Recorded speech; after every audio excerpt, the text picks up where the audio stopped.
All right, hello everybody, and welcome to the Monday night edition of the People Show with your host and facilitator, Mark Wallace. I am here with you tonight on intellectualradio.com and iHeartRadio, Facebook, YouTube, and Instagram. We have got a myriad of things to cover tonight, all the way from the elections that took place on last week to, of course, talking about what happened on this day in Black history. And I want to get your calls, and I want for you to chime into the program tonight. I want for you to engage in the conversation. It is just you and me tonight. Tonight, of course, is not Monroe Monday. Monroe will be with us next week. And I have no guests tonight, but it's you and I. We're going to be talking about all of the issues that certainly I believe that are important and pertinent to our communities and how we move forward. And I want to get your input and get your opinion on some things, as I have very strong opinions about some things that have taken place. Although I have listened and continue to digest both sides of issues that we are faced with on a daily basis. And of course, right now, the biggest thing that we are faced with, that people are talking about, on whether or not the Democrats betrayed us or caved, going along with the Republicans based on a promise, based on a little pinky promise that comes from the Republicans. Well, I'm going to talk about that a little bit. We're going to talk about that a lot. And I want to hear from your side. And I am going to speak from my thoughts. Not that my thoughts or opinions can't change, but it certainly is not going to change the outcome of what was decided by 8 of the Democrats. And I'm going to go through those 8 and who they are. And we're also going to be talking about Ketanji Brown Jackson, who is the Supreme Court justice who issued a administrative order that was not a decision on the merits of the SNAP program. It was purely administrative. We're going to talk about that because I think that a lot of the misinformation that is being spread, as well as people who are just uninformed about the facts, I want to make sure that we share what the actual facts are as it relates to her decision and why she was the person who actually issued the decision. So we're going to talk about that. Donald Trump gave some pardons to some of the people who are involved with the attempt to overturn the 2020 election.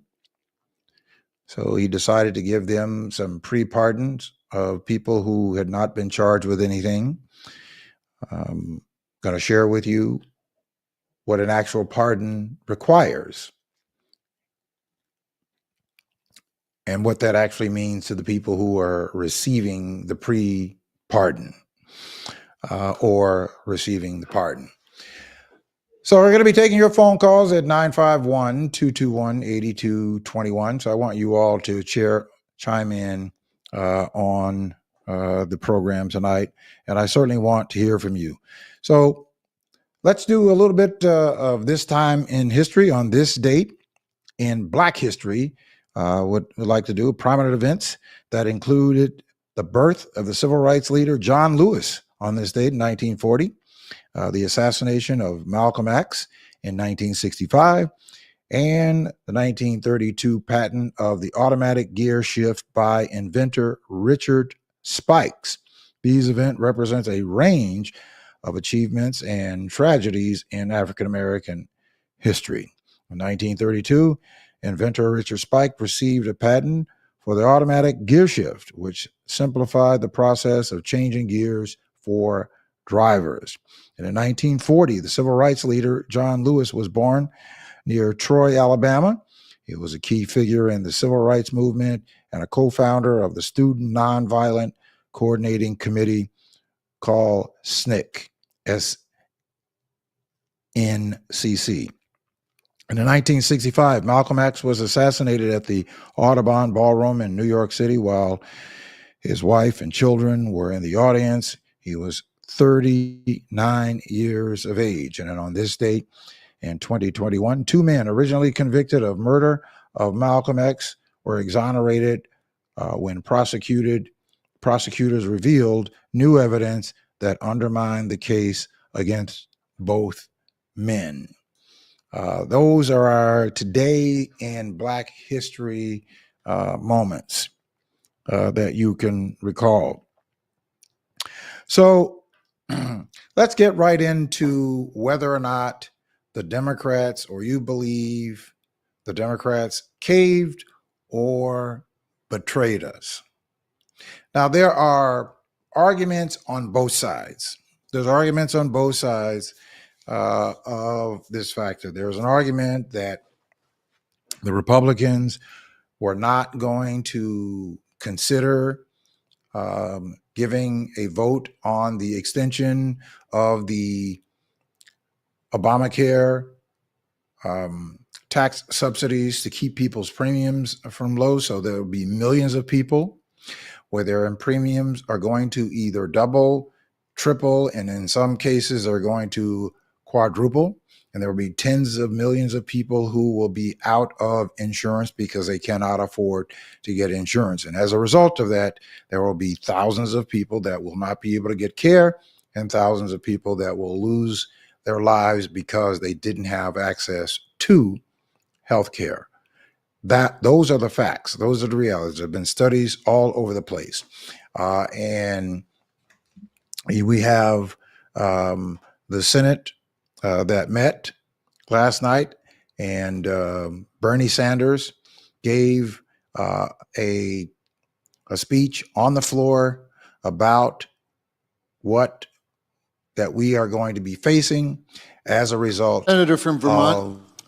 I understand that the way the process has been developed, it is impossible to delay the votes that are going to take place. And if that were not the case, that is certainly what I would do, because I think it is important that the American people fully understand what is being voted on today. Everybody in America knows that our current healthcare system is broken. It is dysfunctional. It is cruel. It is by far the most expensive healthcare system in the world, and the only healthcare system of any major country that does not guarantee healthcare to all people as a human right, covering every man, woman, and child. We are unique in that respect. And yet tonight, what this Senate is about to do is make a horrific situation even worse. So let's be clear what this vote is about.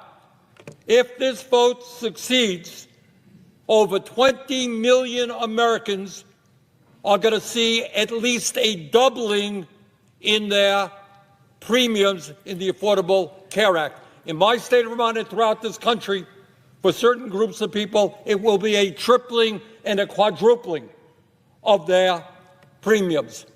There are people who will now be paying 50% of their limited incomes for health care. Does anybody in the world think that makes sense? And if this resolution is passed tonight, we are on a pathway to throw 15 million Americans off of Medicaid and the Affordable Care Act. 15 million. Our job is to create universal health care, guarantee health care to every man, woman, and child, not throw 15 million people off the health care they have, low-income and working-class people. And my friends, know what you are voting on. Studies are out there that when you throw 15 million people off of health care, some 50,000 of our fellow Americans will die unnecessarily every single year. Anyone think that's funny? Something to laugh at? Something to just go past? I don't.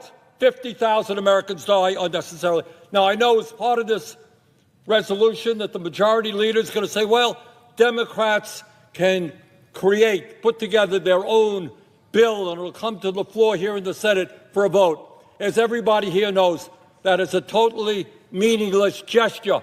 You can get 100 votes here in the Senate. Won't mean anything because the House is not going to take it up, and the President of the United States certainly will not sign it. So, Mr. President, I hope that anybody here who is thinking of voting for this reconsiders goes back home and talks to their constituents and asks them what it will mean if their health care premiums are doubled or tripled. Thank you, Mr. President. Now, I know that, again, people have their opinions about what took place, and I'm going to give you my opinion about what happened. I believe that this was a utter betrayal by these 8 Democrats, whether they want to call them moderate or whatever. These 8 Democratic caucus senators completely sold us up the river. It was a complete betrayal.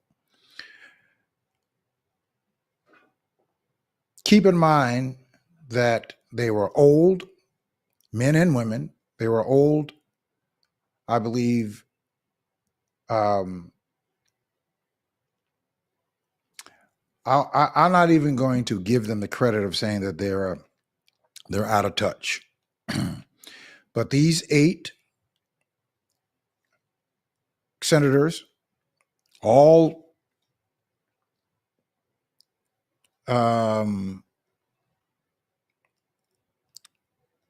so-called moderate senators, whatever that means, they're Democrats. But I believe that this was a complete betrayal. And I'll tell you, these are the names of the 8. Jean Shaheen, who's a Democrat from New Hampshire. Maggie Hassan, Democrat from New Hampshire. Angus King from, I believe he's an independent or calls himself an independent. And from, I believe it's Maryland he's from. Catherine Cortez Mastos from Nevada. John Fetterman from Pennsylvania. Dick Durbin from Illinois. Jackie Rosen from Nevada. And Tim Kaine from Virginia. And I think that Angus King is from Maine, not Maryland. I said Maryland, but they're from Maine. These are the 8 people that completely betrayed us. And the reason I was about to say that they were out of touch, or maybe, if you heard my memo where I said that they didn't get the memo, or you heard my promo where I said in the promo that they didn't get the memo.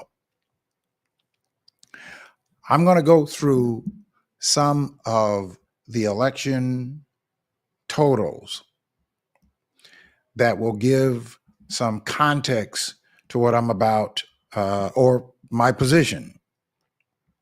Now, could this have happened without Chuck Schumer's authorization? In my judgment, it could never have happened. Chuck Schumer was in total agreement with this.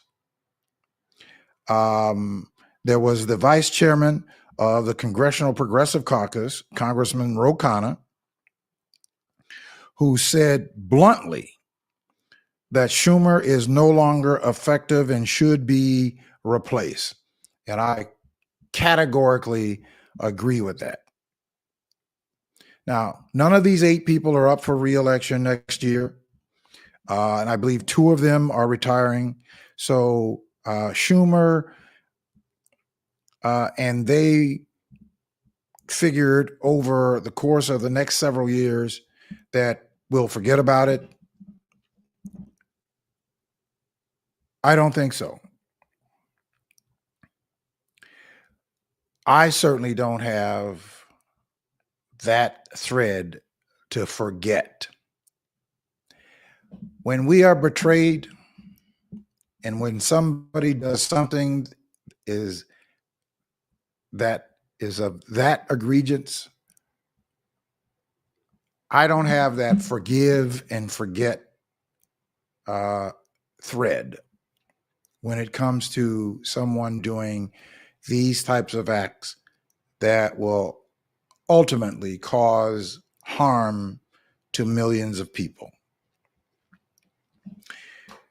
When you look at what happened on Tuesday and juxtapose to what they did last night, one could argue that they are out of touch or they didn't get the memo. But what they did now was, they gave license and certainly they gave leverage to Trump to come out and say even Democrats agree with him, and that he was right all along over months of brutal pain and that was inflicted on the American people. And now he'll claim it was, quote, all the Democrats' fault. This is how he is going to frame this without question in my mind. This is how he wants to claim this. Now, there is something that you can do. If you want to call on any of these fools that completely betrayed us. Now, this is my never to be humble opinion about this. And I hope that I am wrong. I hope that I am proven wrong. And I will gladly come back to you all and say, you know what? I was wrong. They were right. But as of tonight, I don't believe that I am wrong. These people betrayed us and they caved. Now, what you can do is that, and I'll put the telephone number up in the chat. You can call all of them. The number for the Senate, the switchboard is 202-224-3121. This is a political disaster, as Bernie Sanders calls it. You should call them, and millions of us should pick up the phone and call them and let them know what we think of that. Those of us who believe this. I understand that they will use the excuse or they will try to reason that the Republicans were never going to concede on extending the tax credits for the Affordable Care Act. Well, you don't know that if you let them off the hook. You don't know that if you let them off the hook. If you cave and you betray and you let them off the hook, they don't have to consider it. They don't have to vote for it. But you let them off the hook. So why would they have to? But you have basically given them the ammunition to come back and say it. California Governor Gavin Newsom called it pathetic.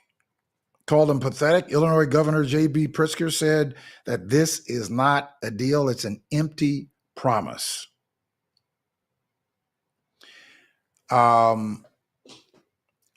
I completely agree with that. Again, I hope that come in January of 26 that I'm wrong. And I'll come back and say that I'm wrong. But coming back and saying I'm wrong is that we're not going to see millions of people thrown off their health care, millions of people premiums double, triple, or in some cases, quadruple. And then you have silly people like Lindsey Graham going out talking about the president was floating this ridiculous idea that they're going to give people $2,000 checks, and that's nothing but another gimmick so he can pass out some checks with his name on the bottom of it so that you can say that Trump gave us money. Excuse me. Trump sent us money and money was flowing. But it's not enough for people to pay for healthcare, especially people who will have a serious illness or who have serious illnesses.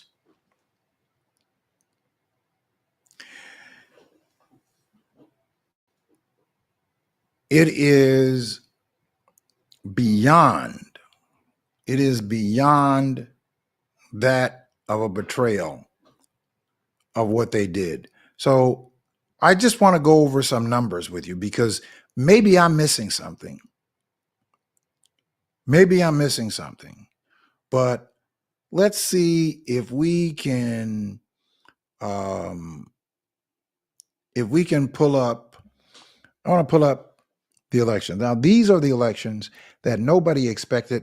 These types of margins. We were not even in the margins. These were wide margin victories, and Democrats completely swept the table. Completely. There was only one measure that the Democrats didn't win, and that had to do with a gun policy. But in terms of the elections, let's start out with Virginia. The Virginia election that Spanberger, who was a Democrat who won, she got 57.3% of the vote. 1,944,135 people voted for her.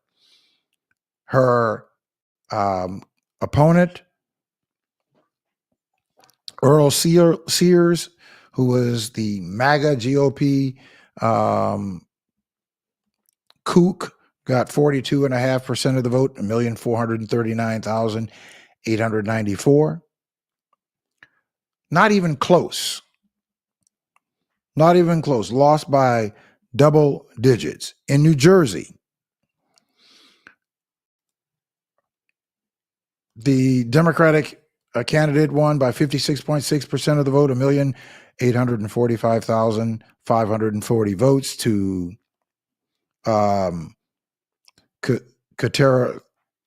Cattarelli, who has run 3 times and lost, got 42.8% of the vote, 1,396,283. Not even close, double digits. In New York, Zohran Mamdani, the Socialist Democrat, got 50.4% of the vote, 1,036,051 votes. Cuomo ran as an independent, got 41%, lost by almost 10%, but about 9 points, 854,995 votes. Even if the GOP candidate did not run, Cuomo still would have lost the race. He only got about 7.1% of the race, 146,137 votes. In California, on Proposition 50, on the congressional redistricting measure, the yes got 64.5%, 6,896,614 yes votes. The no votes were 35.5%, 3,794,197. In Colorado Proposition LL to retain access proposition of federal funding revenue, 66%. Yes, 1,107,376 to the 33.9% of no's, which is 566,563.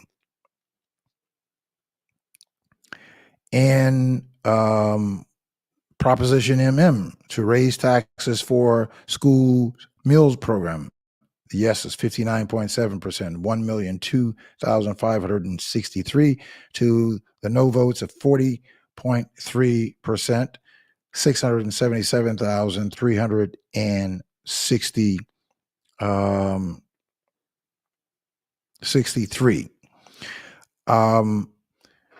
Those were just some of the results. Now, there were elections in Kentucky, there were elections in Georgia where the Democrats took and flipped 13 seats, two of which were in districts that Democrats have not held for more than 40 years by wide margins. In the South, the Democrats performed overwhelmingly beyond expectation. And where Trump had won in double digits, they were double digits above Donald Trump in those districts, in those rural areas where Donald Trump won in 24.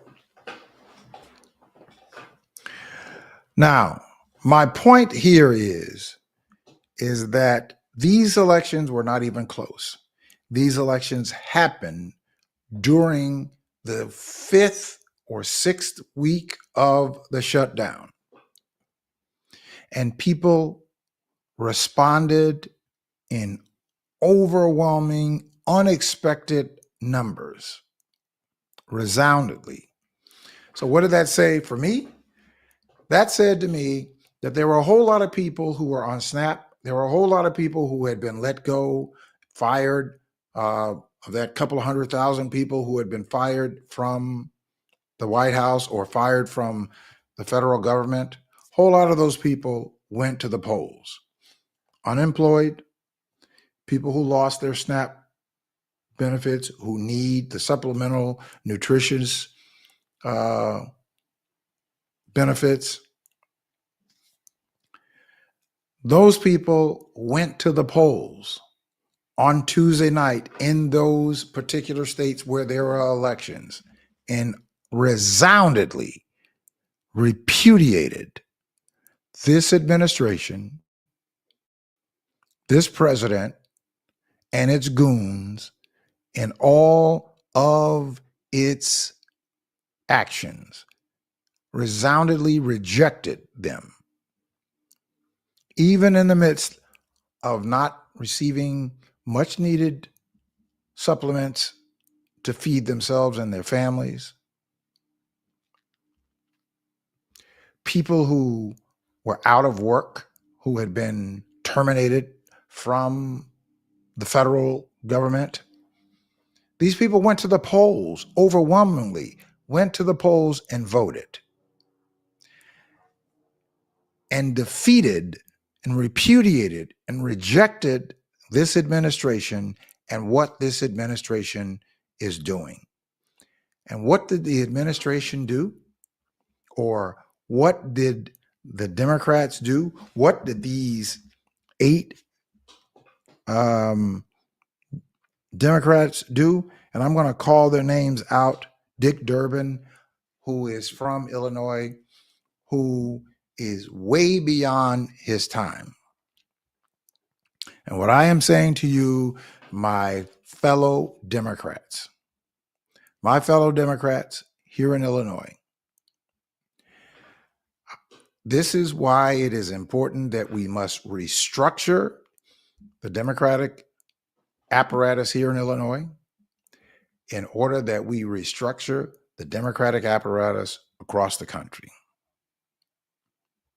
We don't need to completely blow up the car, but we need to replace some parts in the car so that the car runs better and it runs smoother. And the car is much more productive. That's how we do it. We don't blow it up. We replace the parts. Dick Durbin is a bad piston. Thank God he's retiring.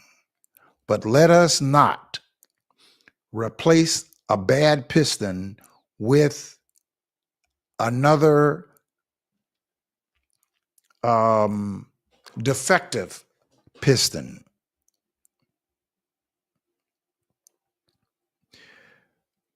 With the people who are running for Senate,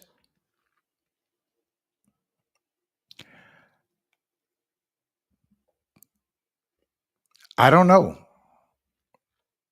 I don't know. Now I see people running around with Raja Krishnamurthy as though he is the person that we should be supporting, but they didn't come to the people. I don't remember Raja calling upon the Black community to have a town hall with him and for him to hear from the Black community. I don't recall Juliana Stratton, Lieutenant Governor Juliana Stratton, doing that.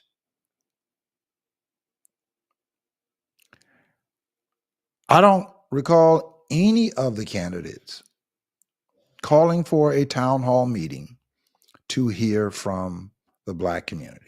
Now, I have digressed a little bit because we're going to be talking about quite a few things, and we're talking about this. But I'm talking about, in substance, I am talking about making sure that we do not allow for our frustrations to get and impede our future. Jumping to the Republican side proved to not be a prudent and wise thing to do. I know that there are some people who are really frustrated. But when you get frustrated with somebody in your family, you don't abandon your family and go to, say, another family.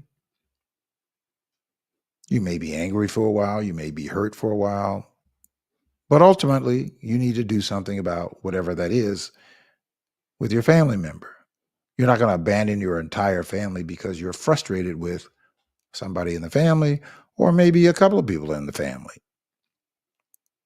Whatever the reason may be, fix the bad parts. That's what we have to do. Otherwise, we are going to have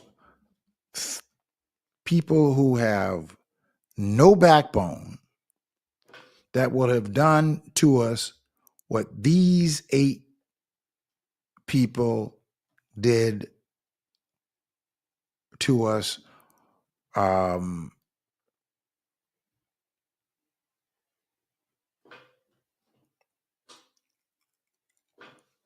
last night.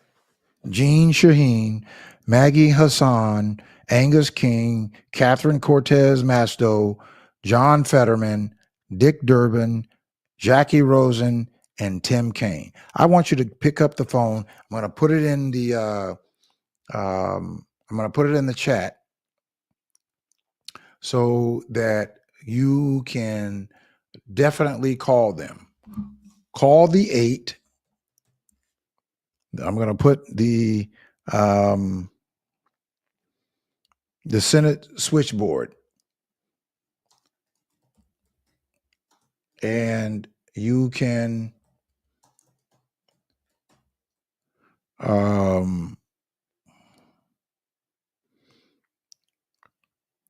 call these 8 and tell them to reverse course on what they have done. So the telephone number is in the switchboard. So these 8, I'm saying is that we need to ourselves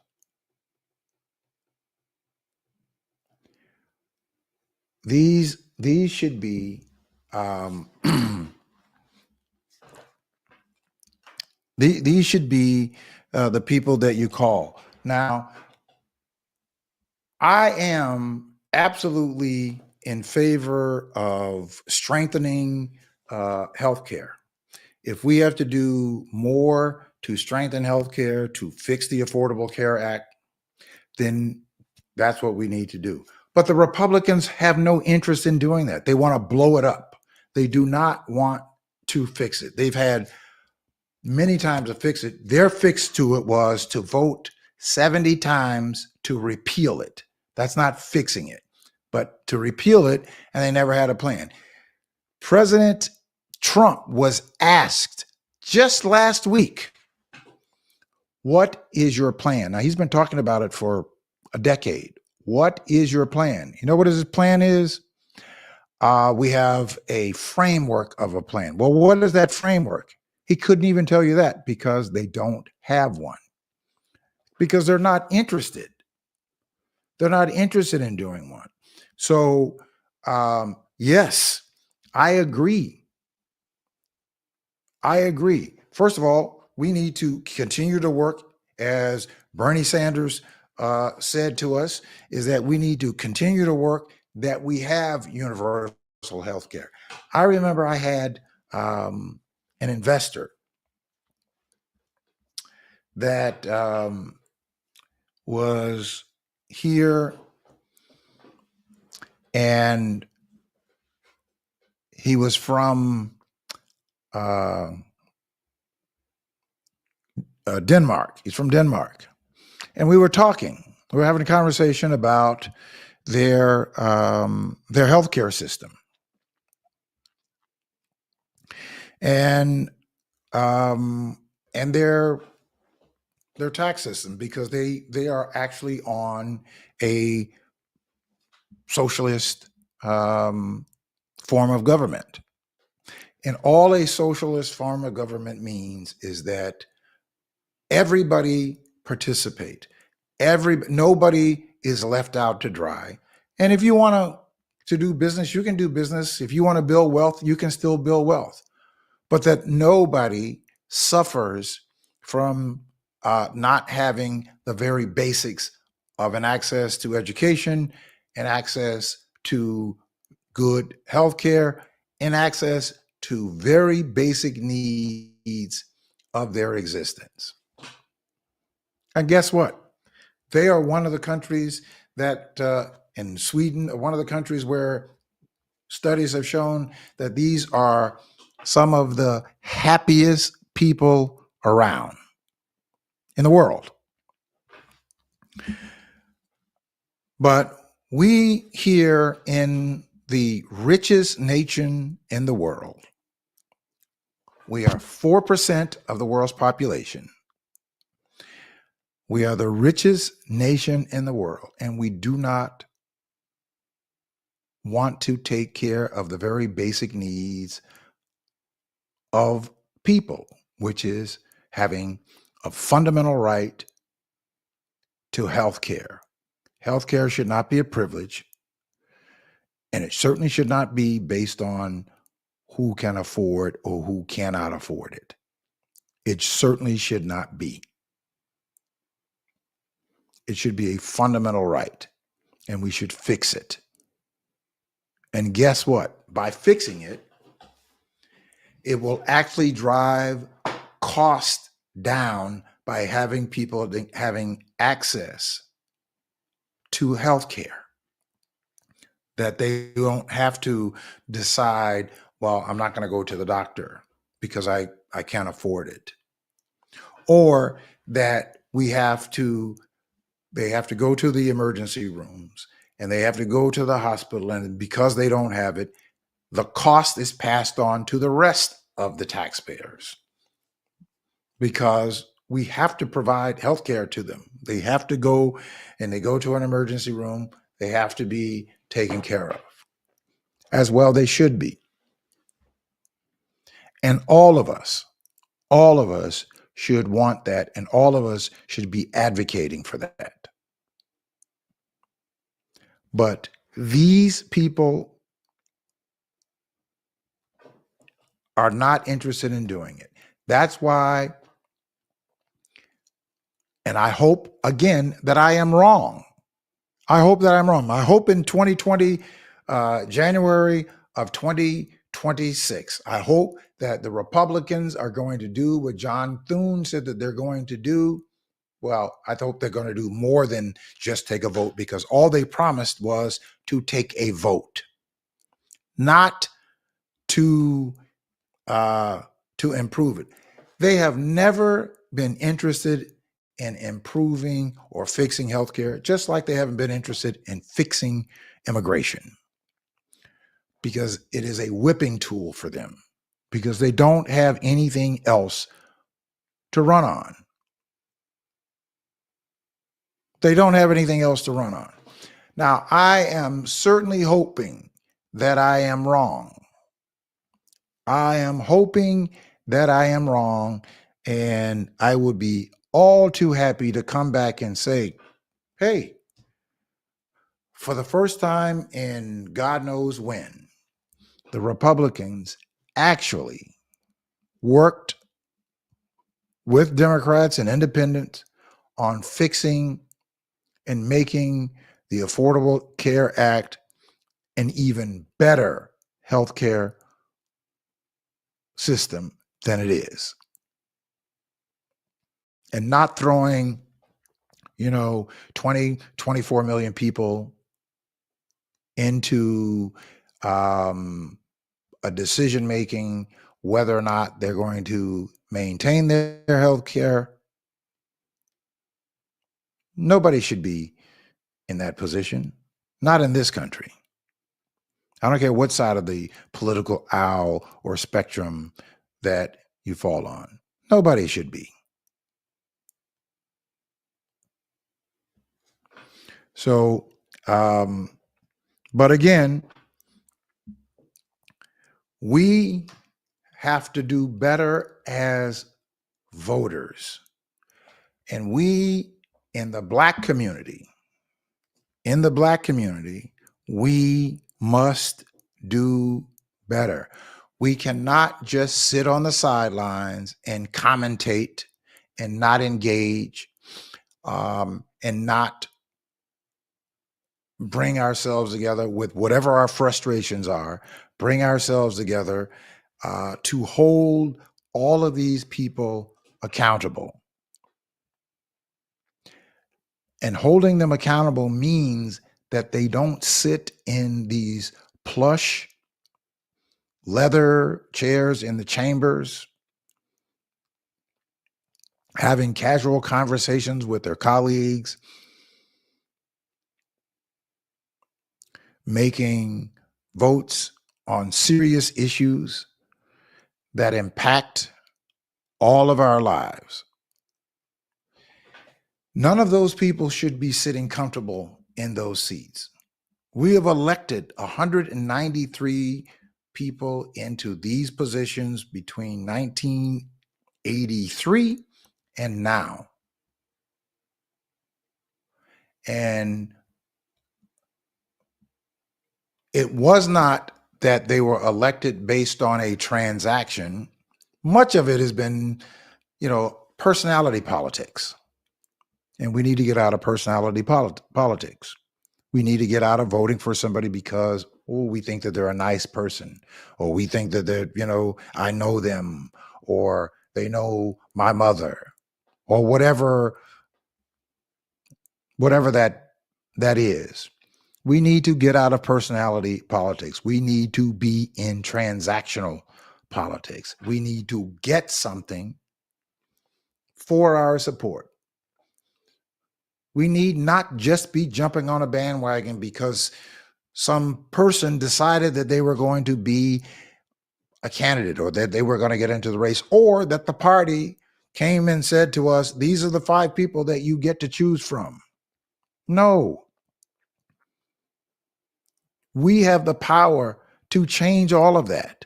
We have the power to put them on the hot seat.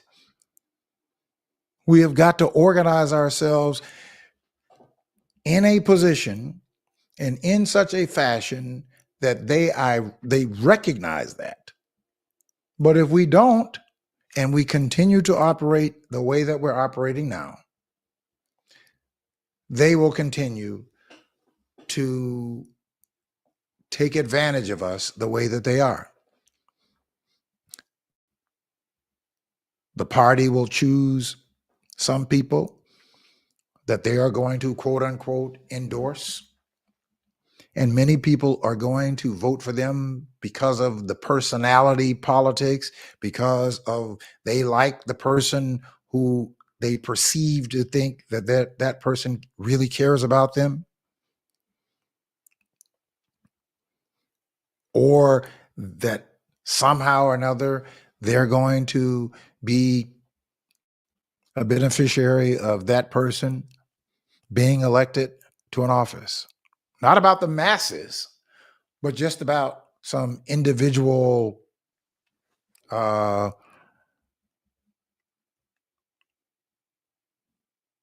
gains that they might get. Not a guarantee, but something that they may get. We've got to get out of personality politics. Personality politics must end if we are going to change and transform these conditions. We can't make demands about what it is we want unless we put ourselves in a position to be a threat. We put ourselves in a position to be a threat to any one or two, maybe an alderman or a state rep or a state senator or a Congress seat. We demonstrate, we organize ourselves in such a way that we determine who it is that we will support or who it is that we will not support. And we finger those people. We make that happen in one election. It is going to get the attention of the rest. It will get the attention of the rest to say that that voting constituent has organized themselves in a way that we have never seen before. And therefore, we cannot just take them for granted the way that we have in the past. This is completely available to us. But it is up to us to take it. It's up to us to take it. Now, somebody asked me to go to another forming meeting. And I said, nope, I'm not going to another forming meeting. I'll go to a forming meeting or go to a meeting one time, but I'm going to go to a meeting and I'm going to say the same thing at that meeting that I would say at other meetings.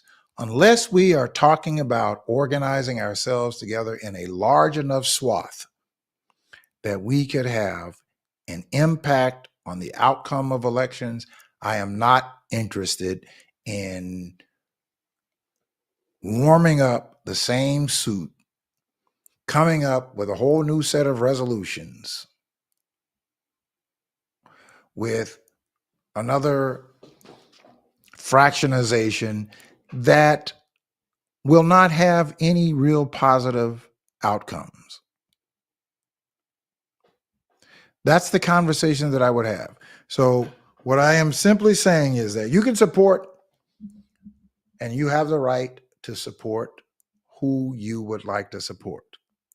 But if we are really serious, if we're really interested in having real power, because having real power means that you are in a position to determine.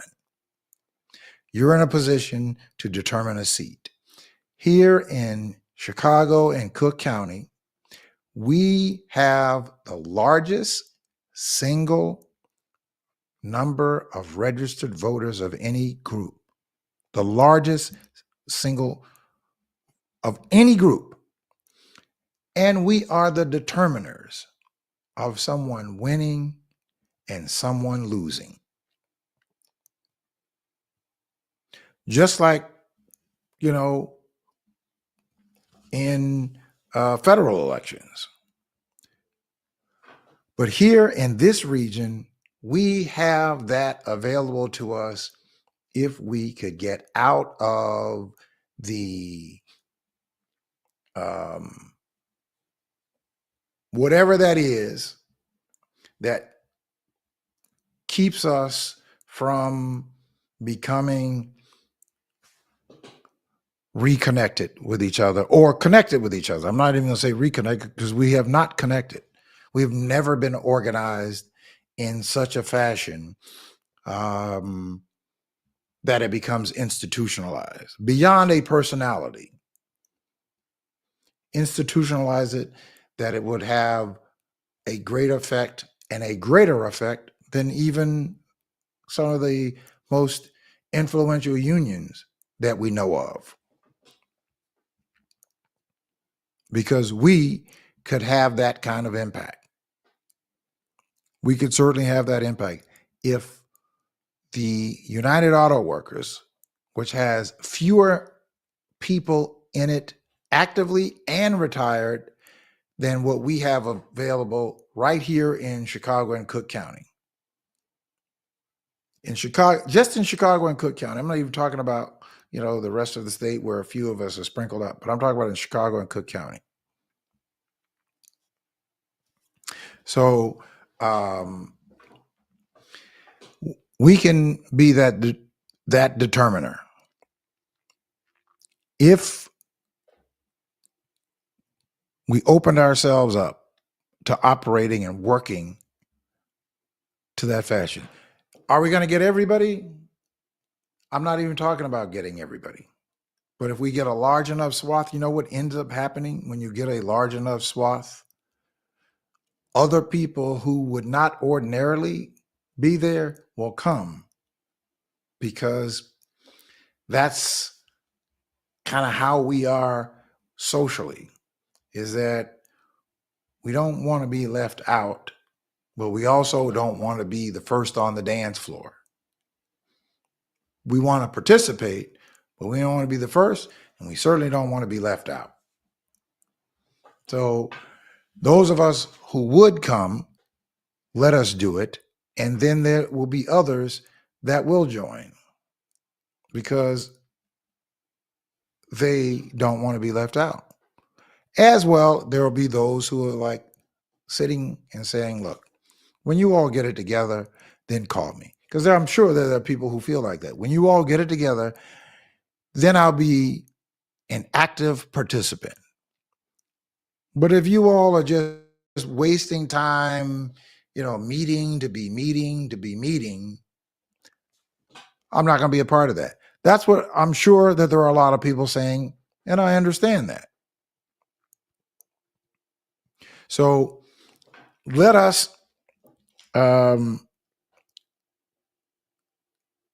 change that dynamic. I was at Trinity United Church of Christ, and Otis Moss, he has this segment that he does where he calls it a 5-minute presentation, 5 minutes of what he does at the end of the service. Now, there are some people who would like to convince themselves that Trump is not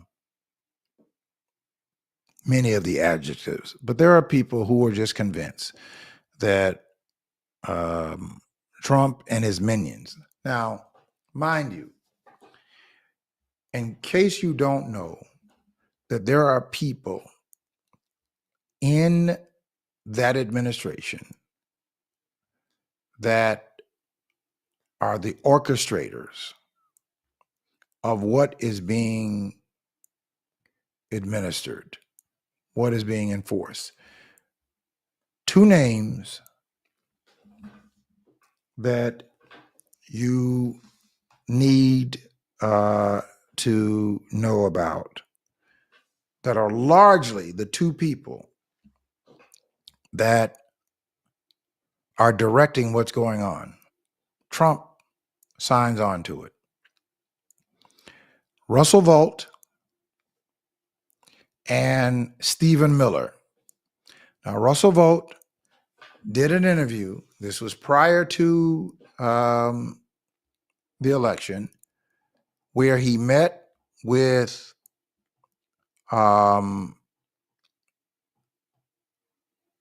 where he met with some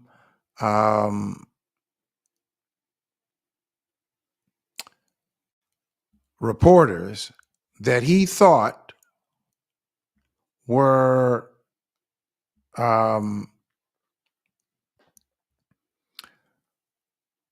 wealthy donors. And he did this full interview with them, and I have several clips of the interview. You remember where during the campaign where Donald Trump said, well, I've heard about it and I don't know much about it, but there's some extreme ideas in Project 2025, but yet he doesn't know anything about it. But he knows about the extreme ideas in Project 2025, right? But he doesn't know anything about it.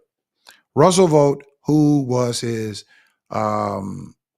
office and management budget director in his first term and his office of management and budget director in this term, is the lead author of Project 2025. And this was his response to the two reporters that were posed as very wealthy donors that he thought that he could go and make his presentation to get them to donate money to the campaign. Notwithstanding, this is what he said. I expected to hear 10 more times from the rally, the president, distancing himself from the left's boogeyman of Project 2025. Yeah. And you're not worried about that? I'm not worried about it. And so I see what he's doing is just very, very conscious distancing himself from a brand. He's very supportive of what we do. And know that we have all manner of things that we do that's, even unrelated to Project 2025. Sure. All right, there you go. So that's Russell Vought. He is now in the Trump administration, and he is the one who is doing most of calling the shots of what is done. He and Stephen Miller. Those are the two people who are largely orchestrating everything that is going on in this administration. And this was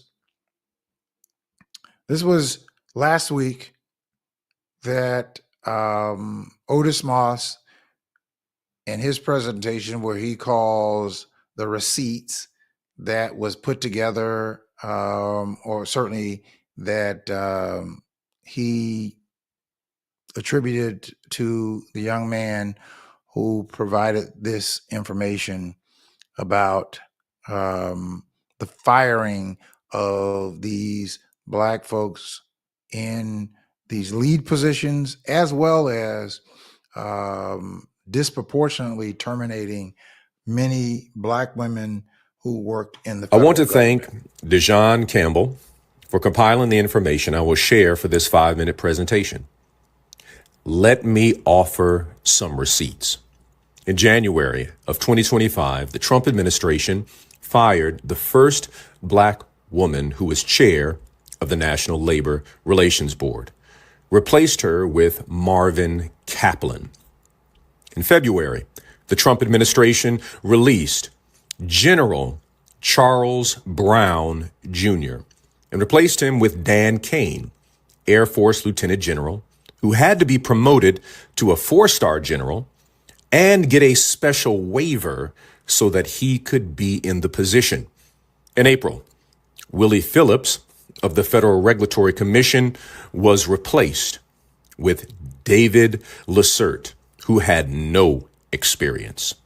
In May, Alvin Brown, the former mayor of Jacksonville, Florida, was removed as the vice chair of the National Transportation Safety Board and replaced with a person by the name of John DeLuce. In May, Carla Hayden, the first Black person, first Black woman to serve as the Librarian of Congress, was fired and replaced with Todd Blanche, who has absolutely no experience as a librarian or a degree in library sciences or any experience as an archivist. In August, Robert Primus was fired as a part of the Surface Transportation Board and also replaced. Then Lisa Cook, who was a part of the Federal Reserve of Governors for the Federal Reserve Board. She was the first Black woman to be on the Federal Reserve. She sued to keep her position. But not only this, we have witnessed this administration pardon Changpeng Zhao.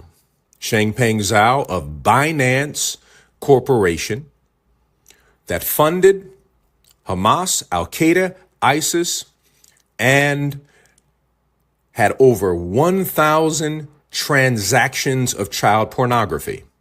But Binance has a business relationship with the Trump family, and he was pardoned for what he was involved in.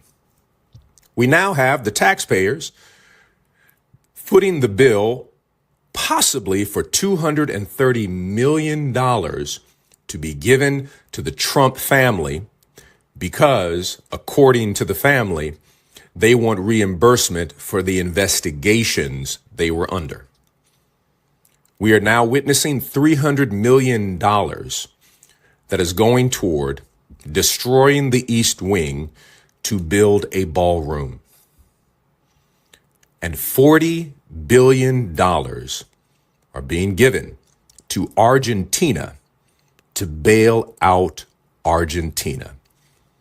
All while federal workers are in food pantry lines.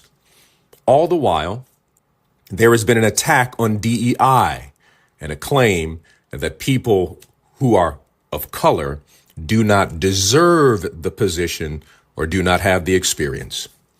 There is a new form of DEI called didn't earn it. And this administration, if you look at the evidence, is very clear.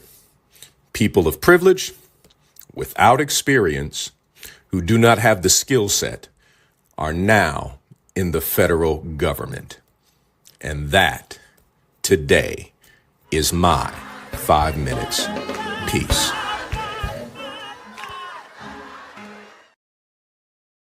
All right, thanks, Otis Moss. We certainly appreciate that.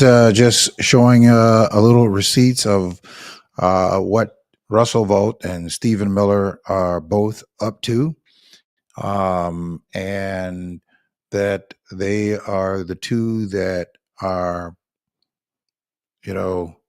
certainly involved with much of what you see going on. Even though that the president are signing off on all those executive orders that you saw the president sign, most, if not all of those, were certainly masterminded by Russell Vought and Stephen Miller. There was a federal judge that decided to leave the bench. This was a Ronald Reagan appointee, federal judge who had warned against the existential threat to democracy in a searing first-person essay published on Sunday, saying he had to step down from the bench in order to speak out against President Trump. He accused Trump of using the law for partisan purposes, targeting his adversaries while sparing his friends and donors from investigations, prosecution, and possible punishment. The judge, Mark L. Wolf, wrote in the Atlanta magazine that Mr. Trump's actions were contrary to everything that I stood for in my more than 50 years in the Department of Justice and on the bench. The publication of the essay by Judge Wolf, who was 78 years of age, came 2 days after the announcement by the Federal District Court for Massachusetts that he was leaving his post as a senior status judge. He was appointed, like I said, by Ronald Reagan. So I believe that, there is a passage of scripture that says, and they hang Haman from the gallows that he built for Mordecai. I believe that the sword that they are setting up, that all of them are going to eventually fall on that sword. I know that people voted for this and thought that this was better. And or they will make this excuse and say that that they didn't vote for this. But if essentially they did vote for this. However, I believe that we are going to overcome this resoundingly. We're going to overcome this, and obviously there's going to be some setbacks, but I believe that we'll ultimately overcome what we are dealing with. I think that last Tuesday night certainly was a preview of what and the power that we have available to us to reverse the kinds of stuff that we see going on. I actually agree with one of the comments that was posted about looking at what happened in New York. I think that that is not something that we should be overlooking. And I think that we have to do a much better job. But it has to be something that is deliberate, that we go, and when I say that we go where they are. We go to where young people are, to listen, first of all, to listen to what their thoughts are and where they think that we should be going and what is important to them to get them engaged. All too often, young people have been taken for granted, but they're not always going to be young. And it is largely young people. If we look down through history, it was young people who really took the lead to lead us in different areas. When you look at Malcolm X was assassinated on this date, right? Malcolm X was 39 years of age when he died. Dr. Martin Luther King was 39 years of age. But they started their advocacy and their involvement. They were very young. So, but I think that we have to do a much better job of getting young people engaged and paying attention to what they are saying that's important to them. Now, obviously, some of the things that we hear, not that they were not being important, but they will need the kinds of support on how to formulate a lot of this and how to go about lobbying for and advocating for and organizing. But when we pay attention to those things that are important to them, then we could have much more participation by them, and then have the opportunity to help to support and to shape them so that they can go on to be very, very productive and being advocate, carrying on this fight. Because there is not going to be any one person or any one group that is going to solve all of our issues in any one time. But during our time, each season, and the season that we are here, and that we have our health, and that we have our abilities, and we have our will and desire, that the work that we're doing now can help to bridge progress, just like the work that was done by our parents and our grandparents and people who came before us, for them to do the work that they did then, for what we are participating and benefiting from today. We owe it to the future to continue to work for those freedoms and for those gains of the future. So we're not gonna fix it all in one fell swoop, but we have to continue so that we can carry it on and pass it on to people who are going to be here beyond our tenure, because at some point we are going to die. We are not going to be here. All right. And we're not always going to be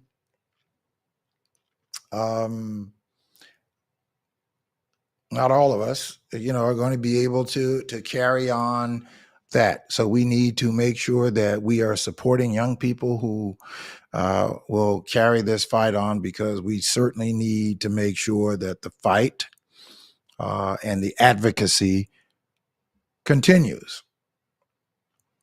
So I think that the Mamdani election and the campaign is a lesson that we need to look to and learn from, on how to reach out and the importance of reaching out to younger people and not being judgmental and critical and all of those other things, but certainly because there are young people who are very interested. They're very interested, but there are young people who believe that, nobody's going to pay attention to them. We were once young before, remember? Undoubtedly, it probably happened to us. But also on the flip side of that, there are people who are really excited, and that were excited when we were young, for us to be involved and to get involved in the process.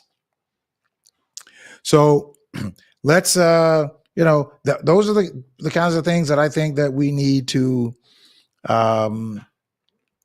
certainly consider, is to working with young people. There's a person by the name of Artenice Merrick. She is, I think, the president or the executive director of Live Free, which she is working and organizing people through the churches. She is a young person, about 30 years old, I believe, and someone that I certainly admire and respect, and want to get with her, to work with her, to figure out how we can bridge ourselves together with young people and those of us who are a little older.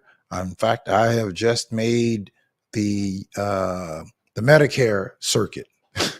Just turned 65. So it's important that we get them engaged, and because we certainly have to make sure that we get people registered to vote, and not only registered to vote, but we want to get them actively to participate. Now, look, there are some people who do not believe that everybody should participate in voting. If you know a guy by the name of Paul Wayward did not want for Now, many of our Christians have what I call the goo-goo syndrome, good government. They want everybody to vote. I don't want everybody to vote. Elections are not won by a majority of people. They never have been from the beginning of our country, and they are not now. As a matter of fact, our leverage in the elections, quite candidly, goes up as the voting populace goes down.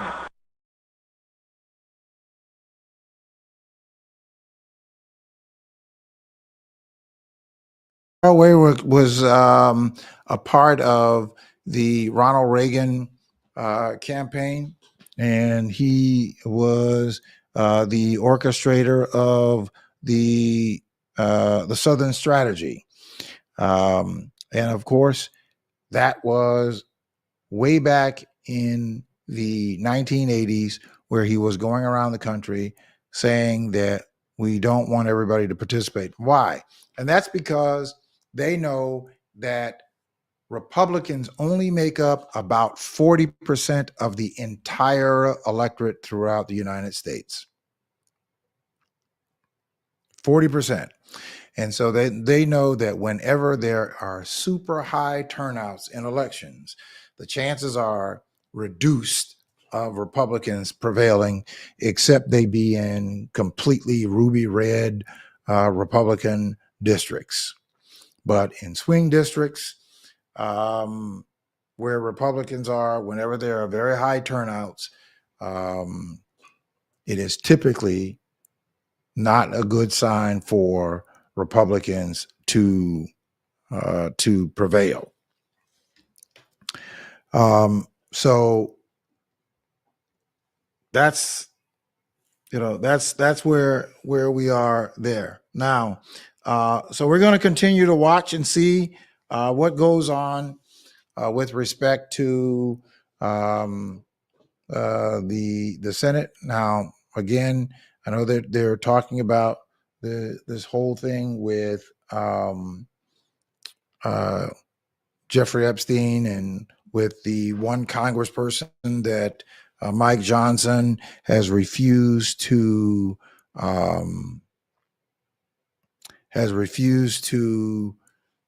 swear in. I don't know if he's planning on doing that. I would think so, that Congress is going back into session. However, I do not want for us to get hung up and distracted by the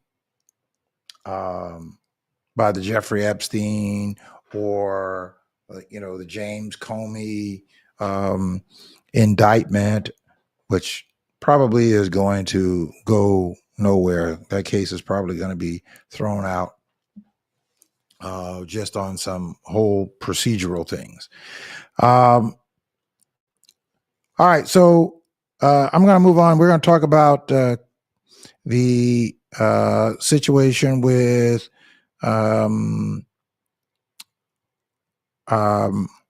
why Ketanji Brown Jackson was the person who issued the order on the snaps case about the appeal. And I know that people are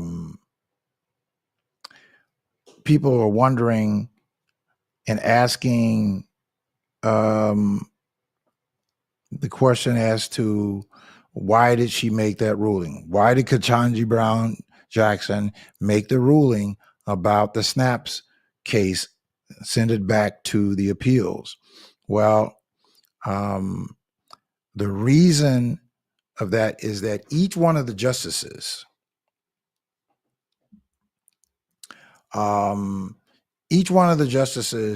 are assigned a district, and Ketanji Brown Jackson sent the snap case back to the First Circuit Court of Appeals because she is the justice that is assigned to handling emergency matters from that specific circuit. And her order was an administrative order. It was not a order or a final decision on the merits of the argument. She issued a temporary stay for the appeals court to give the appeals court the time to actually rule on it, so that you understand, because there has been so much misinformation and disinformation that was being spewed about Ketanji Brown Jackson. And of course, the extremists wanted to try to paint her with a untrue opinion. So she is the justice that is responsible for handling emergency requests and appeals that come from the first district, which includes Rhode Island, where the lawsuit originated from. She gave the administrative pause, which was not, again, as I said, on the merits. It was a procedural steps, and of course, that's why she was able to rule on that as quickly as she did. So this was not Ketanji Brown Jackson saying that it is okay for the Trump administration to illegally withhold benefits that had already been appropriated. The other thing is understanding the benefits of SNAP. When we understand the benefits of SNAPs and how it impacts the economy, the studies have shown that for every dollar that we spend, or every $1.50 that we spend, we get $1.54 of economy. So we spend $1.50, we get back $1.54. So this is not a weight on the people, and it is not just free money. Now, seriously, you think that anybody can just survive off of basically $6 a day? That's what it boils out to. $6 a day for people who are getting the supplemental support. However, that money, 100% of it goes back into our economy. 100% of it. It helps to support jobs in small stores in rural areas. Many rural areas will close if they don't have the revenues that they get. Small grocery stores that provide groceries for people who live in those areas, those businesses will shutter. So there is a very strong economic boost because that money, as soon as they get it, they spend it right back into the economy. So it's not just some little free handout. And then you'll have, these ultra Republicans who are saying, well, people, they need to go to work. Well, most people on SNAP, which we used to call food stamps, now they get what is called an EBT card. Most people on SNAP are people who work. They just don't have enough, and it is that sort of assistance to make sure that people don't starve to death, that they can feed themselves and they can feed their children. And just like SNAP, and you see that this evil individual wants to take it away because he doesn't care about working class people. He certainly doesn't care about poor people, and he certainly doesn't care about Black people. He only cares about himself. I don't even think he cares about his family. I don't think he cares about his wife. I really don't think he cares about his children. I think he only cares about people. Well, doesn't really care about people. He is only interested in people who are going to do nothing but praise him. Just like his father completely denounced his brother because his brother would not go along with his father's cruel and ruthless activities and teaching. So he called his brother, or he called watched his father call his brother weak. You have to read it in The Becoming of Trump, the book, The Becoming of Trump. He didn't write it. He wasn't even the author of it. But it is about him, and it's about his life. So I don't see that this man has a compassionate shred or bone in his life at all. Doesn't exist. So there is the information about SNAP. So don't go around talking about people, they're just getting free money and it's costing the taxpayers. This money comes back into our economy and there is a return on that investment. The same way that we had a return on the investment about the GI Bill. You remember the GI Bill, right?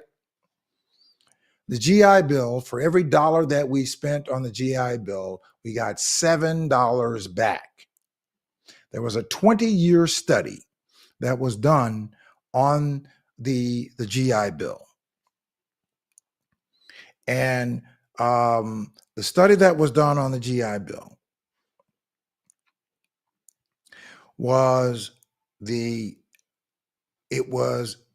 boost because those that had served in the military, those that had served in the war and that had come back home and wanted to go to school, wanted to learn a trade. Some became accountants, some became lawyers, some became doctors, some became plumbers, some became brick masons, but they got skills. They became professionals as a result of the GI Bill. And the GI Bill was put in place largely that it was seen as a vehicle to the prevention of, during that time, a economic recession. And so the GI Bill was used for military veterans. Well, there was a study on the GI Bill. In 1956, the GI Bill expired. And then there was a 20-year study about the impact of the GI Bill. And it was found that we got a return on that investment. They cut the program. It expired and they didn't renew it or extend it. Well, they did this 20-year study from 1960 to 1980 and found that for every dollar that the federal government put into the GI Bill, that we literally got $7 back. Because you had all these people who had gone to school, they'd gone to college, they'd become lawyers, doctors, accountants. And as a result, they're earning money and they're paying into the economy, they're paying into the federal government. So therefore, you have a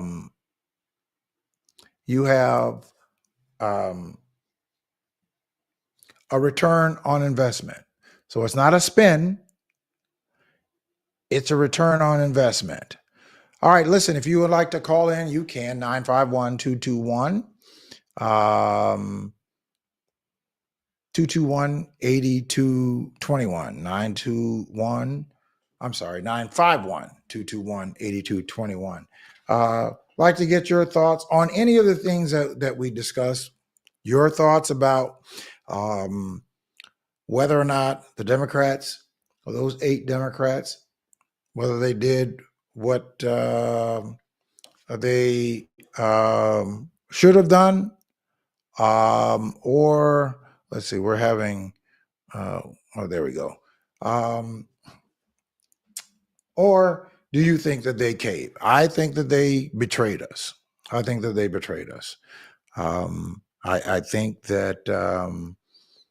the Republicans, and certainly the president, well, we know that he's going to exploit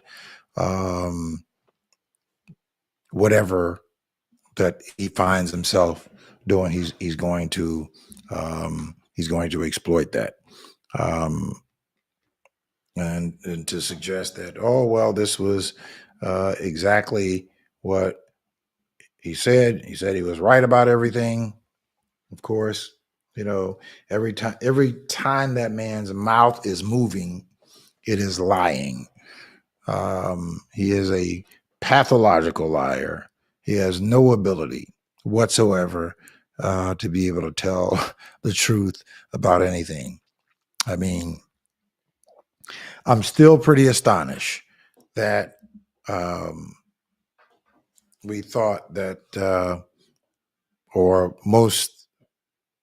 a whole bunch of other people thought that this was a better outcome.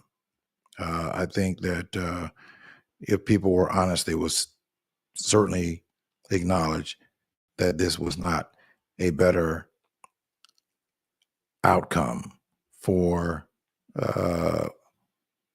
for the country.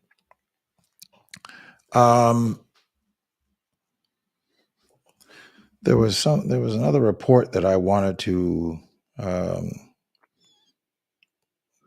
share with you.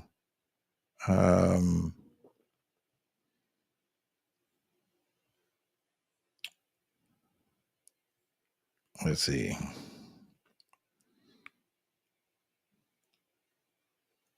Yeah, I don't have that.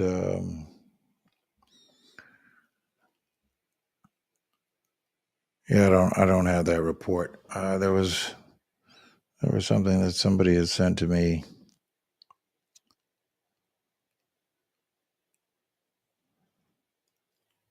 Yeah, we went over that. Okay, all right. I don't have quite have that information. Do you all remember Barbara Jordan?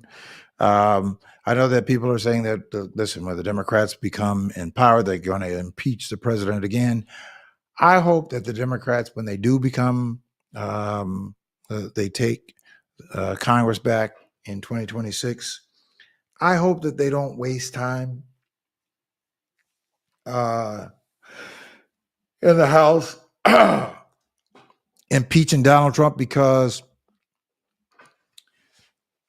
impeaching him in the House is more of symbolism than anything else, because it will do nothing, because you won't be able to convict him in the Senate.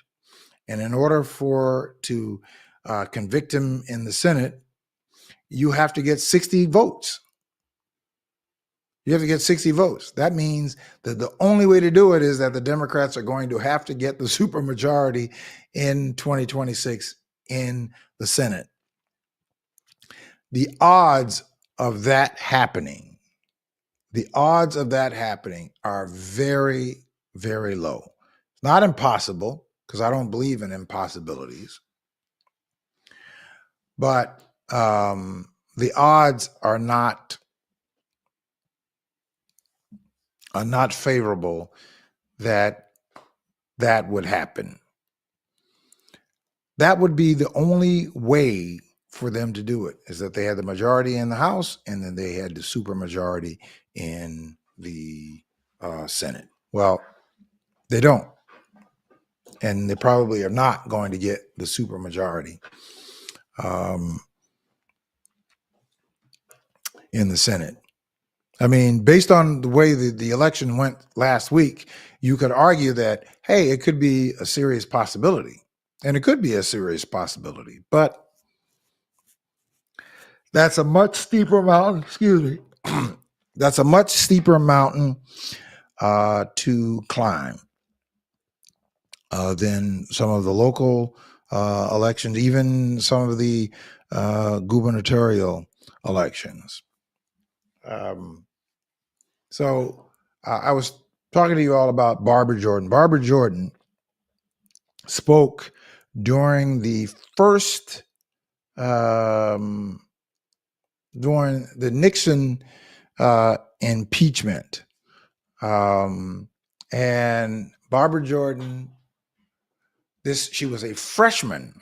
Mind you, she was a freshman congresswoman who was elected by Texas and in Texas, and she was a freshman on the committee and certainly in Congress. And Barbara Jordan gave what some are calling was the lecture to the rest of the Congress about the Constitution as it relates to impeachment. Let's take a listen to Barbara Jordan. I recognize the gentlelady from Texas, Ms. Jordan, for the purpose of general debate, not to exceed a period of 15 minutes. Thank you, Mr. Chairman. Ms. Jordan. Mr. Chairman, I join my colleague, Mr. Rangel, in thanking you for giving the junior members of this committee the glorious opportunity of sharing the pain of this inquiry. Mr. Chairman, you are a strong man, and it has not been easy, but we have tried as best we can to give you as much assistance as possible. Earlier today, we heard the beginning of the preamble to the Constitution of the United States. We the people. It's a very eloquent beginning. But when that document was completed on the 17th of September in 1787, I was not included in that we the people. I felt somehow for many years that George Washington and Alexander Hamilton just left me out by mistake. But through the process of amendment, interpretation, and court decision, I have finally been included in we the people. Today I am an inquisitor, and hyperbole would not be fictional and would not overstate the solemnness that I feel right now. My faith in the Constitution is whole, it is complete, it is total. And I am not going to sit here and be an idle spectator to the diminution, the subversion, the destruction of the Constitution. Who can so properly be the inquisitors for the nation as the representatives of the nation themselves? The subjects of its jurisdiction are those offenses which proceed from the misconduct of public men. And that's what we're talking about. In other words, from the abuse or violation of some public trust. It is wrong, I suggest, it is a misreading of the Constitution for any member here to assert that for a member to vote for an article of impeachment means that that member must be convinced that the president should be removed from office. The Constitution doesn't say that. The powers relating to impeachment are an essential check in the hands of the body, the legislature, against and upon the encroachments of the executive. The division between the two branches of the legislature, the House and the Senate, assigning to the one the right to accuse and to the other the right to judge. The framers of this Constitution were very astute. They did not make the accusers and the judges the same person. We know the nature of impeachment. We've been talking about it a while now. It is chiefly designed for the president and his high ministers to somehow be called into account. It is designed to bridle the executive if he engages in excesses. It is designed as a method of national inquest into the conduct of public men. The framers confided in the Congress the power, if need be, to remove the president in order to strike a delicate balance between a president swollen with power and grown tyrannical and preservation of the independence of the executive. The nature of impeachment, a narrowly channeled exception to the separation of powers maxim. The Federal Convention of 1787 said that. It limited impeachment to high crimes and misdemeanors and discounted and opposed the term maladministration.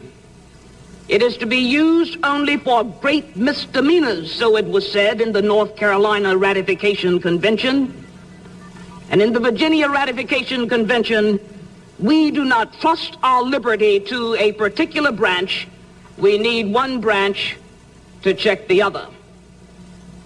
No one need be afraid.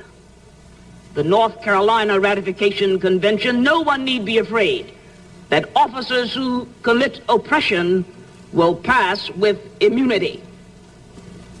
Prosecutions of impeachments will seldom fail to agitate the passions of the whole community, said Hamilton in the Federalist Papers number 65.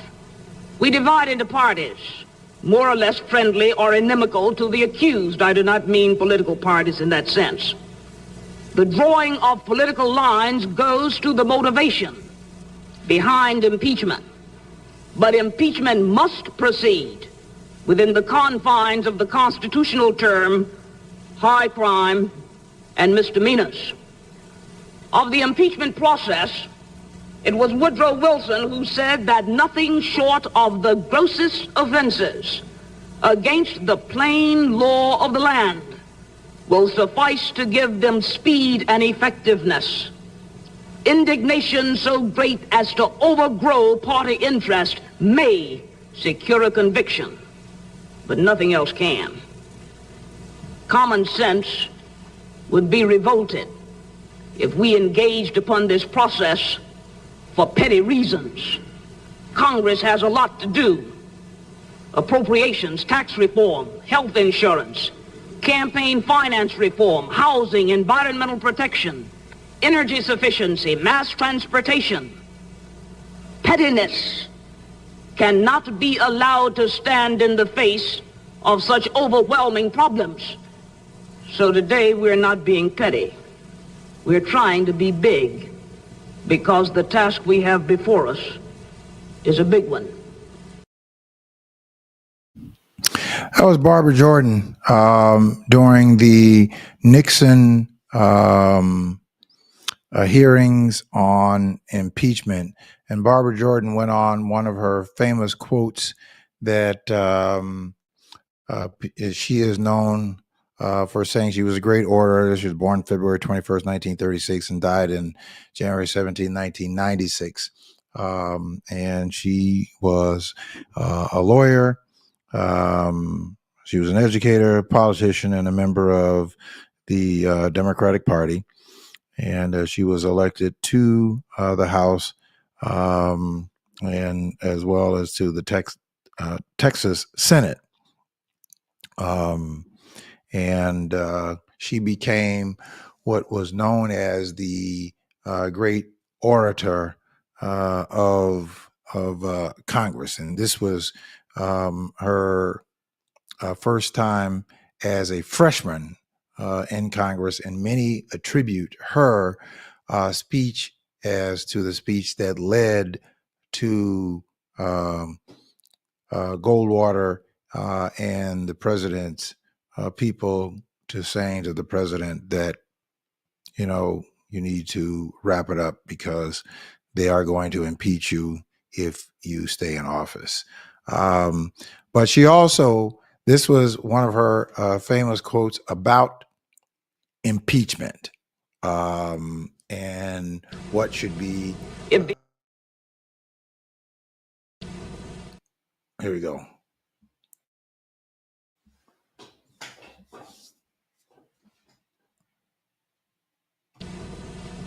If the impeachment provision in the Constitution of the United States will not reach the offenses charged here, then perhaps that 18th century Constitution should be abandoned to a 20th century paper shredder. She's really talking about the kind of the same thing that we're faced here with Trump. When you have the evidence that they had about the great cover-up, and this is really what this was about when Richard Nixon was under investigation. It was about the great cover-up. Now, Richard Nixon never spent a day in jail, and there were many who believe that he should have been tried for his crimes that he committed. 41 members of Richard Nixon's administration, I believe it was 41, if my numbers are correct, 41 of them went to prison, all involved in the Watergate and, of course, the cover-up with Watergate. Richard Nixon never spent and was never actually even held accountable for his deed. And of course, Gerald Ford issued a pardon for Richard Nixon because he believed that the country needed to move on and that the president should not have to face being tried for this. It was later rumored, I don't know that that was ever documented, that Gerald Ford regretted pardoning Richard Nixon. Don't know if he saw what we eventually have been faced with this guy, whom I don't, I refer to him more as the thug in chief or the thug and thief than calling him the president, because he certainly does not operate in any shape or form like a true leader in the office of the presidency. But again, with all of that, right, with all of those commentaries that and our opinions, without getting involved. Now, if you are just somebody who just wants to be cynical, I have like little time for cynical people who all they want to do is just make negative comments. I don't even spend time responding to them. I read them and hear them. But if all you're about is simply just being cynical about the process, why even waste your time? Why even waste your time complaining about anything if you are not willing to do the fundamental things that could actually make a difference in the things that you want and the things that you are concerned about? I'm literally talking about people who they move on disinformation, all because of their frustration. Their frustrations are legitimate. I would never say that their frustrations were illegitimate. They are legitimate frustrations. But the response to frustrations and to dealing with frustration is not to discredit yourself by spewing misinformation and disinformation. Misinformation just simply means that you don't have the information. And then you go and you repeat something that you've heard, that you haven't vetted, or that you haven't researched on whether it's true or not.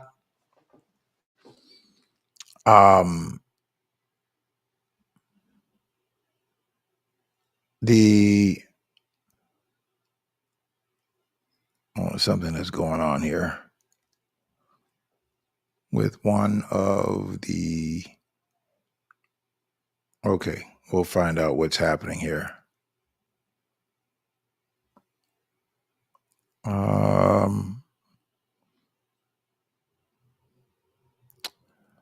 Post for this, okay. This instrument stream. Oh, we don't want to do that. Okay. Let's see if we can straighten this out.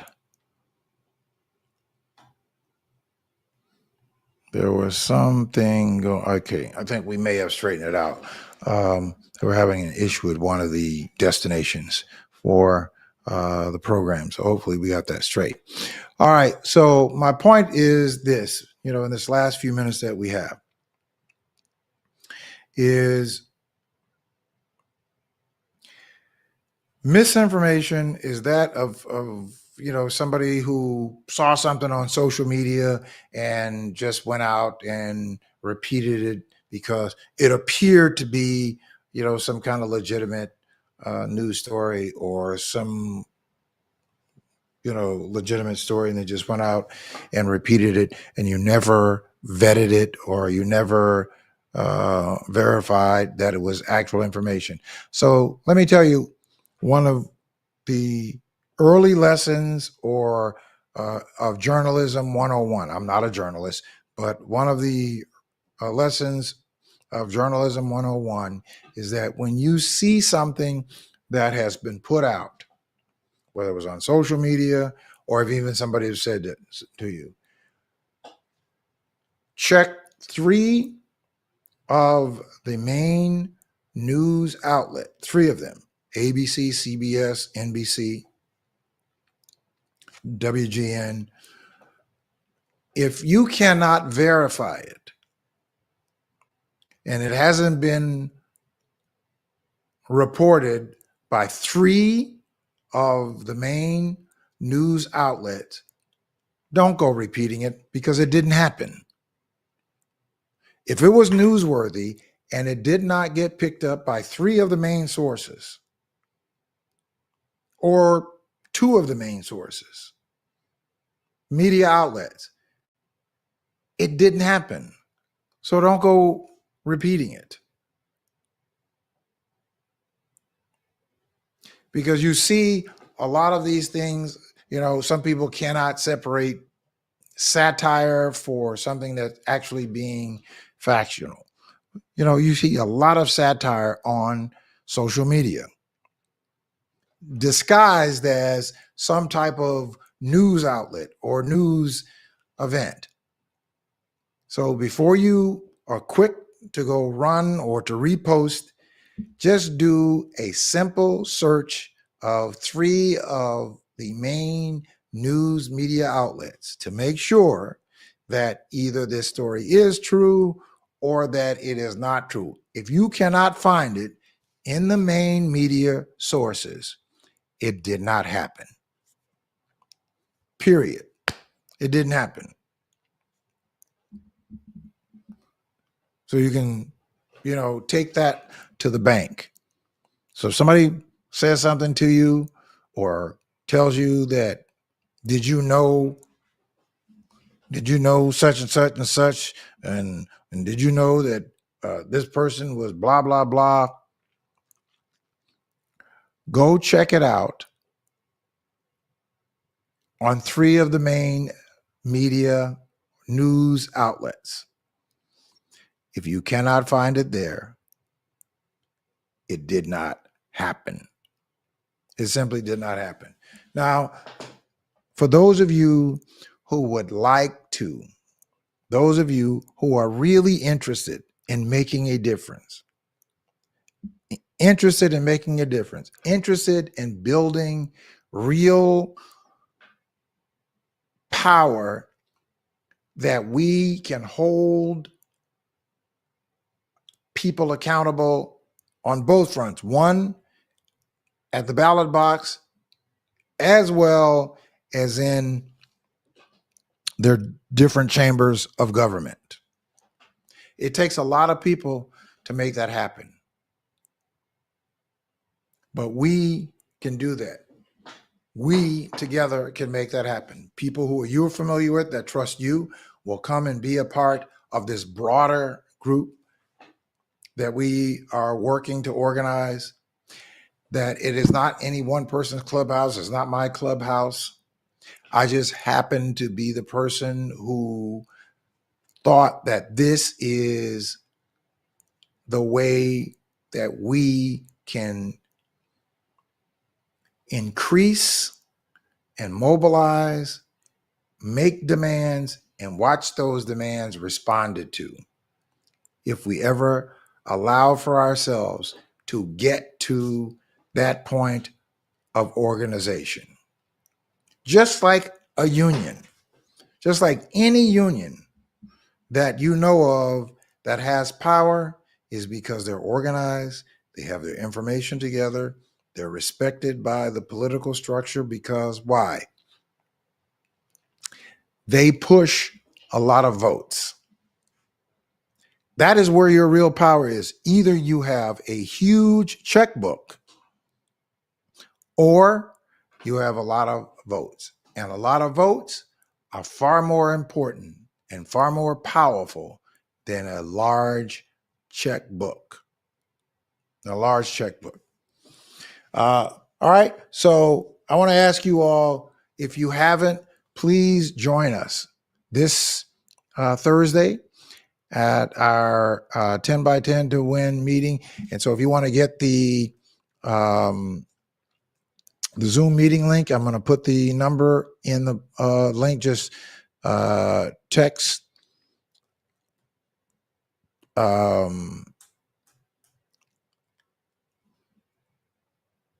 what is our text alert number? 909-1385.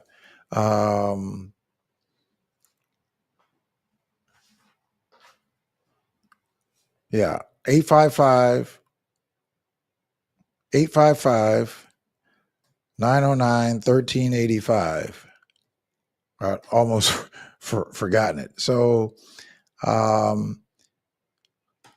text 10x10 to the number 855-909-1385. And you'll get the Zoom link on Thursday, and just come into the Zoom meeting on Thursday evening at 6:30, and we purely talk about the things that are important to us, as well as we're talking about amassing ourselves together so that we could have that power that the people literally determine who it is that we want to have as a candidate and who we want to have as a representative in any of these particular offices, even the offices that exist. If we were to organize at a large enough number, I can guarantee you that any person who is in a public office now, from the city to the county to the state to the federal offices, would be knocking on our doors to come and talk to the body. That is the power of organized masses of people together. But that is the pathway that we are going to deal with these plaguing issues in our communities of economic deprivation, the lack of opportunity, the lack of housing, and all of those areas that we are really concerned about. It is going to take power to do that. And power is not in the hands of one person. Power is in the hands of the masses organized together. That's where the power really lies. All right, that's going to do it for tonight. I hope to see you all on Thursday night. Please text 10x10 to the number 855-909-1385 and get into the text alert. You should receive a text message welcoming you into 10 by 10 to win. And all we're doing is building our own Black independent voting block so that we can have much more say in who our representatives are, who our candidates are. We will be the most powerful union of any kind in Illinois if we were to organize ourselves in that fashion. All right, that's going to do it for tonight. I want to thank you all for tuning in to this Monday night's edition of The People Show on intellectualradio.com and iHeartRadio, Facebook, YouTube, and Instagram. And next Monday, Monroe Anderson will be back with us for another edition of Monroe Monday. And we're going to be bringing you information for all of the news of the week and, of course, current events that have taken place. We'll see you next week.